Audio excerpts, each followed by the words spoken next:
Okay, we're in the middle of the first ride here, and you've had a really good start, cool down from after you run into Healesville, a little bit of ascending but mostly descending really fast, and you get to the first climb. So yeah, nearly all the way at the top of the climb. It's really constant gradient, really good tempo climb.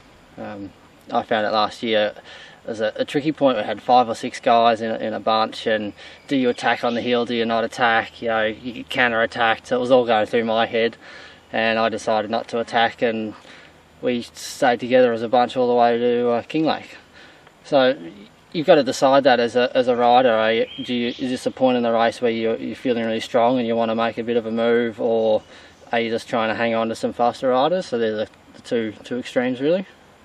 Okay. What do you reckon, Pez? For me, I probably found the ride the most difficult part of the race. Even though I've done a lot of riding, I didn't feel fantastic on the day in the ride. Definitely the first climb, this climb here is tough. It's a lot of descending. Advice I would give for the descent is where I went wrong was to chuck some arm warmers in transition. I was freezing on the descent, and then I feel that really affected me when I came to the uphill because I was really quite cold. So it took me a lot to warm up. So if you've got something warm to throw on, I think it's a really good idea to have it in case you do get cold. Apart from that, another thing is to practice riding downhill, because you can actually lose a lot of time if you can't ride downhill well. And so practice turning corners and all of that kind of stuff, I reckon, really helps, and you can really make a lot of time up on it as well. And particularly for females, if you find someone who's just that little bit faster than you, a really good idea is to jump on their wheel so you can save your legs. But again, don't get carried away with it and jump onto someone who's too fast, because then you'll burn out and you won't make it to the end. Yeah, last year the time trial versus the roadie, and it applied to both legs. A lot of people don't think you can climb on a time trial bike, and then the same, they don't think you can descend on one either.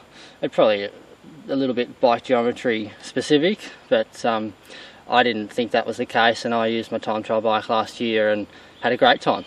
But saying that, I was used to it. That's my 100% time bike, and if you're not used to it, certainly stay with what you're comfortable riding. Don't change 2 weeks before the race expecting you're going to be fast, because you just won't be able to corner as quick. The position will be different. So really, at the end of the day, the times are pretty similar. The fastest riders, I think 2 of the 3 fastest riders or 4 fastest were on time trial bikes, and they were solo guys too. So yeah. I agree with Luke. I wouldn't change. Just stick to what you're used to. Don't jump on a time trial bike just because you think you should ride a time trial bike. I've gone from a time trial bike to a road bike. I rode a road bike in it last year, and personally I find it a lot easier to climb on a road bike than I do on a time trial bike. So it's really personally how you feel about it and what you feel comfortable on. So another good point in the bike is I reckon the bike's definitely the place to refuel.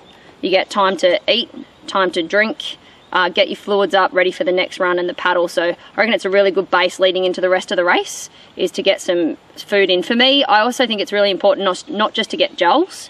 Personally, my stomach doesn't agree with that kind of thing. I reckon it's important if you've got half a sandwich or half a bar or something like that to try and get some solids into your stomach is a really good idea. If you've had a hard time on the first 2 legs, now it's time to have a bit of fun, especially from Kinglake at the top. It's a really good descent, probably 8 or 9k descent. Really good surface too, so you can really crank the bike over and trust your tyres, and average speed's well over 45k an hour the whole way down, so you'll be topping out on your gears most of the time. That's for about 9k, then it's still descending, even though it might not feel like it is. Always St Andrews, Kangaroo Ground, Smith's Gully, and still descending on a pretty good surface most of the time, so the pace is quite high.